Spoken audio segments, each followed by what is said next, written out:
बिहार विधानसभा निवडणुकांच्या पहिल्या टप्प्यात 64.66% इतकं आजवरचं सर्वाधिक मतदान.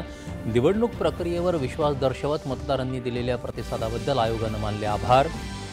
देशाच्या घटनात्मक संस्थांवर आरोप करून काँग्रेस नेते राहुल गांधी भारताविरोधी आंतरराष्ट्रीय शक्तींचा अजेंडा राबवत आहेत. मुख्यमंत्री देवेंद्र फडणवीस यांचा आरोप.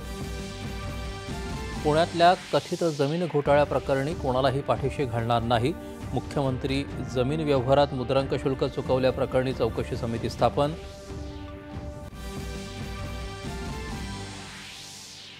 पार्थ पवार यांच्यावरच्या आरोपांची शहानिशा करणार, मात्र या प्रकरणाशी आपला दुरान्वय संबंध नसल्याचं अजित पवार यांचं स्पष्टीकरण. आत्मनिर्भर भारत हा भारताचा एकट्याचा प्रवास नाही, तर जागतिक सहकार्य आणि मूल्य साखळीत सहभागी होत परस्पर हितातून विकासाची संकल्पना. निर्मला सीतारमण. भारतीय नौदलाच्या जलक्षेत्र टेहळणीची क्षमता वृद्धिंगत करणारं इक्षक जहाज ॲडमिरल दिनेश त्रिपाठी यांच्या उपस्थितीत कोची इथं नौदलाच्या ताफ्यात दाखल.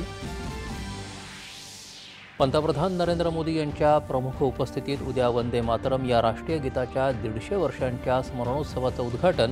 राज्यात 15 ठिकाणी वंदे मातरम गायलं जाणार.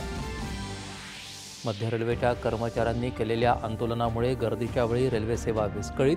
2 प्रवाशांचा मृत्यू. उपनगरीय रेल्वेसेवा आता सुरळीत झाल्याची मध्य रेल्वेची माहिती. विश्वविजेत्या महिला क्रिकेट संघानं राष्ट्रपती द्रौपदी मुर्मू यांची घेतली भेट. जगभरातले भारतीय तुमचा विश्वविजय साजरा करत आहेत, राष्ट्रपतींचे गौरवोद्गार. आणि ऑस्ट्रेलियात क्वीन्सलँड इथं झालेल्या T20 क्रिकेट सामन्यात भारताचा ऑस्ट्रेलियावर 48 धावांनी विजय. मालिकेत 2-1 अशी आघाडी. नमस्कार. 9:30च्या बातमीपत्रात मी विनायक घोडे आपलं स्वागत करतो.